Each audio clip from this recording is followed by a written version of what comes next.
Freedom. George Bernard Shaw was a dramatist and critic. His work as a London newspaper critic of music and drama resulted in the quintessence of Ibsenism. His famous plays include Arms and the Man, Candida and Man and Superman. His works present a fearless intellectual criticism, sugar-coated by a pretended lightness of tone. He rebelled against muddled thinking, and sought to puncture hollow pretensions. Freedom. What is a perfectly free person? Evidently a person who can do what he likes, when he likes, and where he likes, or do nothing at all if he prefers it. Well, there is no such person, and there never can be any such person. Whether we like it or not, we must all sleep for 1/3 of our lifetime, wash and dress and undress, we must spend a couple of hours eating and drinking, we must spend nearly as much in getting about from place to place. For half the day we are slaves to necessities which we cannot shirk, whether we are monarchs with 1,000 slaves or humble laborers with no servants but their wives, and the wives must undertake the additional heavy slavery of childbearing. If the world is still to be peopled, these natural jobs cannot be shirked, but they involve other jobs which can. As we must eat, we must first provide food. As we must sleep, we must have beds, and bedding in houses with fireplaces and coals. As we must walk through the streets, we must have clothes to cover our nakedness. Now, food and houses and clothes can be produced by human labor, but when they are produced they can be stolen. If you like honey, you can let the bees produce it by their labor, and then steal it from them. If you are too lazy to get about from place to place on your own legs, you can make a slave of a horse. And what you do to a horse or a bee, you can also do to a man or woman or a child, if you can get the upper hand of them by force or fraud or trickery of any sort, or even by teaching them that it is their religious duty to sacrifice their freedom to yours. So beware. If you allow any person, or class of persons, to get the upper hand of you, he will shift all that part of his slavery to nature that can be shifted onto your shoulders, and you will find yourself working from 8 to 14 hours a day when, if you had only yourself and your family to provide for, you could do it quite comfortably in half the time or less. The object of all honest governments should be to prevent your being imposed on in this way. But the object of most actual governments, I regret to say, is exactly the opposite. They enforce your slavery and call it freedom, but they also regulate your slavery, keeping the greed of your masters within certain bounds. When chattel slavery of the Negro sort costs more than wage slavery, they abolish chattel slavery and make you free to choose between one employment or one master and another, and this they call a glorious triumph for freedom, though for you it is merely the key of the street. When you complain, they promise that in future you shall govern the country for yourself. They redeem this promise by giving you a vote, and having a general election every 5 years or so. At the election 2 of their rich friends ask for your vote, and you are free to choose which of them you will vote for despite the other, a choice which leaves you no freer than you were before, as it does not reduce your hours of labor by a single minute. But the newspapers assure you that your vote has decided the election, and that this constitutes you a free citizen in a democratic country. The amazing thing about it is that you are fool enough to believe them. Now mark another big difference between the natural slavery of man to nature and the unnatural slavery of man to man. Nature is kind to her slaves. If she forces you to eat and drink, she makes eating and drinking so pleasant that when we can afford it we eat and drink too much. We must sleep or go mad, but then sleep is so pleasant that we have great difficulty in getting up in the morning.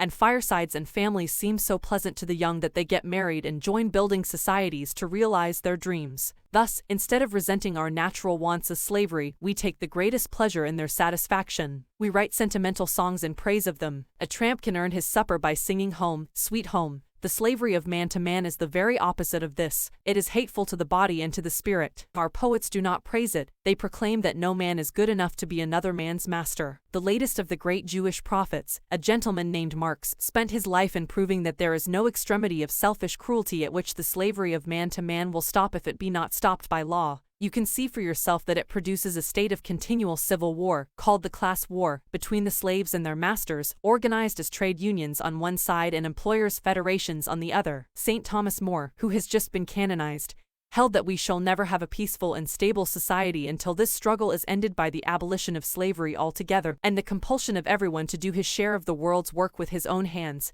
and brains, and not to attempt to put it on anyone else. Naturally, the master class, through its parliaments and schools and newspapers, makes the most desperate efforts to prevent us from realizing our slavery. From our earliest years we are taught that our country is the land of the free, and that our freedom was won for us by our forefathers when they made King John sign Magna Charta, when they defeated the Spanish Armada, when they cut off King Charles's head, when they made King William accept the Bill of Rights, when they issued and made good the American Declaration of Independence, when they won the battles of Waterloo and Trafalgar on the playing fields of Eton, and when, only the other day, they quite unintentionally changed the German, Austrian, Russian, and Ottoman empires into republics. When we grumble, we are told that all our miseries are our own doing because we have the vote. When we say what good is the vote, we are told that we have the factory acts, and the wages boards, and free education, and the New Deal, and the dole, and what more could any reasonable man ask for? We are reminded that the rich are taxed a quarter, a third, or even a half and more of their incomes, but the poor are never reminded that they have to pay that much of their wages as rent in addition to having to work twice as long every day as they would need if they were free. Whenever famous writers protest against this imposture, say Voltaire and Rousseau and Tom Paine in the 18th century, or Cobbett and Shelley, Karl Marx and Lassalle in the 19th, or Lenin and Trotsky in the 20th, you are taught that they are atheists and libertines, murderers and scoundrels, and often it is made a criminal offense to buy or sell their books. If their disciples make a revolution, England immediately makes war on them and lends money to the other powers to join her in forcing the revolutionists restore the slave order. When this combination was successful at Waterloo, the victory was advertised as another triumph for British freedom, and the British wage slaves, instead of going into mourning like Lord Byron, believed it all and cheered enthusiastically. When the revolution wins, as it did in Russia in 1922, the fighting stops, but the abuse, the calumnies, the lies continue until the revolutionized state grows into a first-rate military power. Then our diplomatists, after having for years denounced the revolutionary leaders as the most abominable villains and tyrants, have to do a right turn and invite them to dinner. Now, though this prodigious mass of humbug is meant to delude the enslaved masses only, it ends in deluding the master class much more completely. A gentleman whose mind has been formed at a preparatory school for the sons of gentlemen, followed by a public school and university course, is much more thoroughly taken in by the falsified history and dishonest political economy, and the snobbery taught in these places than any worker can possibly be, because the gentleman's education teaches him that he is a very fine fellow, superior to the common run of men whose duty it is to brush his clothes, carry his parcels, and earn his income for him. And as he thoroughly agrees with this view of himself, he honestly believes that the system which has placed him in such an agreeable situation and done such justice to his merits is the best of all possible systems, and that he should shed his blood, and yours, to the last drop in its defense. But the great mass of our rack-rented, underpaid, treated as inferiors cast off on dole workers cannot feel so sure about it as the gentlemen. The facts are too harshly against it. In hard times, such as we are now passing through, their disgust and despair sometimes lead them to kick over the traces, upset everything, and they have to be rescued from mere gangsterism by some Napoleonic genius, who has a fancy for being an emperor, and who has the courage and brains and energy to jump at the chance. But the slaves who give 3 cheers for the emperor might just as well have made a cross on a British or American ballot paper as far as their freedom is concerned. So far I have mentioned nothing but plain natural and historical facts. I draw no conclusions, for that would lead me into controversy, and controversy would not be fair when you cannot answer me back. I am never controversial over the wireless. I do not even ask you to draw your own conclusions, for you might draw some very dangerous ones, unless you have the right sort of head for it. Always remember that though nobody likes to be called a slave, it does not follow that slavery is a bad thing. Great men, like Aristotle, have held that the law and order in government would be impossible unless the persons the people have to obey are beautifully dressed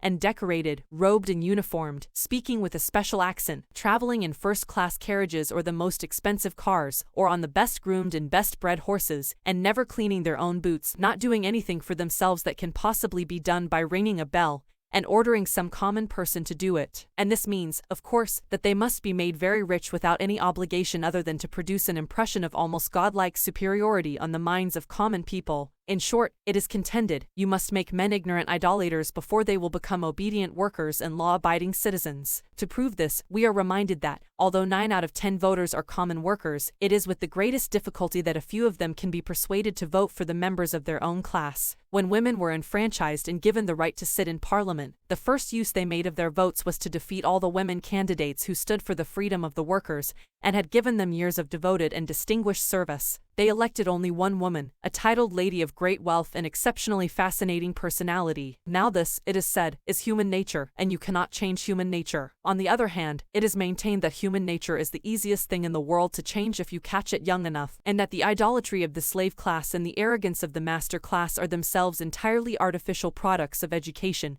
and of a propaganda that plays upon our infants long before they have left their cradles. An opposite mentality could, it is argued, be produced by a contrary education, and propaganda. You can turn the point over in your mind for yourself. Do not let me prejudice you one way or the other. The practical question at the bottom of it all is how the income of the whole country can best be distributed from day to day. If the earth is cultivated agriculturally in vast farms with motor plows and chemical fertilizers, and industrially in huge electrified factories full of machinery that a girl can handle, the product may be so great that an equal distribution of it would provide enough to give the unskilled laborers as much as the managers and the men of the scientific staff. But do not forget, when you hear tales of modern machinery enabling one girl to produce as much as 1,000 men could produce in the reign of good Queen Anne, that this marvelous increase includes things like needles and steel pins and matches, which we can neither eat nor drink nor wear. Very young children will eat needles and matches eagerly, but the diet is not a nourishing one. And though we can now cultivate the sky as well as the earth, by drawing nitrogen from it to increase and improve the quality of our grass and, consequently, of our cattle and milk and butter and eggs, nature may have tricks up her sleeve to check us if the chemists exploit her too greedily. And now to sum up, wipe out from your dreams of freedom the hope of being able to do as you please all the time. For at least 12 hours of your day nature orders you to do certain things, and will kill you if you don't do them. This leaves 12 hours for working. And here again nature will kill you unless you either earn your living or get somebody else to earn it for you. If you live in a civilized country, your freedom is restricted by the laws of the land enforced by the police, who oblige you to do this, and not to do that, and to pay rates and taxes. If you do not obey these laws, the courts will imprison you, and, if you go too far, kill you. If the laws are reasonable and are impartially administered, you have no reason to complain, because they increase your freedom by protecting you against assault, highway robbery, and disorder generally. But as society is constituted at present, there is another far more intimate compulsion on you, that of your landlord and that of your employer. Your landlord may refuse to let you live on his estate if you go to chapel instead of to church, or if you vote for anyone but his nominee, or if you practice osteopathy, or if you open a shop. Your employer may dictate the cut, color, and condition of your clothes, as well as your hours of work. He can turn you into the street at any moment to join the melancholy band of lost spirits called the unemployed. In short, his power over you is far greater than that of any political dictator could possibly be. Your only remedy at present is the trade union weapon of the strike, which is only the old Oriental device of starving on your enemy's doorstep until he does you justice. Now, as the police in this country will not allow you to starve in your employer's doorstep, you must starve on your own, if you have one. The extreme form of the strike, the general strike of all workers at the same moment, is also the extreme form of human folly,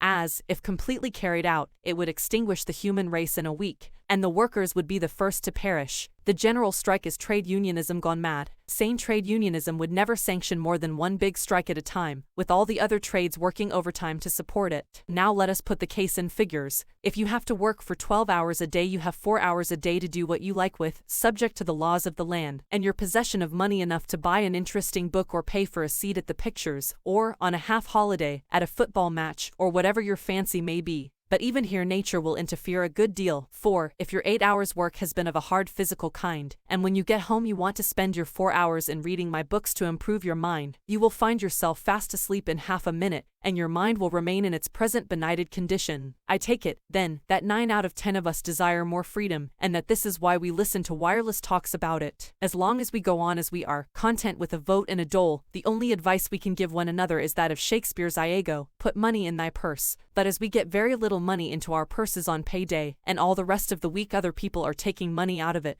Iago's advice is not very practical. We must change our politics before we can get what we want, and meanwhile we must stop gassing about freedom, because the people of England in the lump don't know what freedom is, never having had any. Always call freedom by its old English name of leisure, and keep clamoring for more leisure and more money to enjoy it in return for an honest share of work. And let us stop singing Rule, Britannia, until we make it true. Until we do, let us never vote for a parliamentary candidate who talks about our freedom and our love of liberty, for, whatever political name he may give himself, he is sure to be at bottom an anarchist who wants to live on our labor without being taken up by the police for it as he deserves. And now suppose we at last win a lot more leisure and a lot more money than we are accustomed to. What are we going to do with them? I was taught in my childhood that Satan will find mischief still for idle hands to do. I have seen men come into a fortune and lose their happiness, their health, and finally their lives by it as certainly as if they had taken daily doses of rat poison instead of champagne and cigars. It is not at all easy to know what to do with leisure unless we have been brought up to it. I will, therefore, leave you with a conundrum to think over. If you had your choice, would you work for 8 hours a day and retire with a full pension at 45, or would you rather work 4 hours a day and keep on working until you are 70? Now don't send the answer to me, please talk it over with your wife.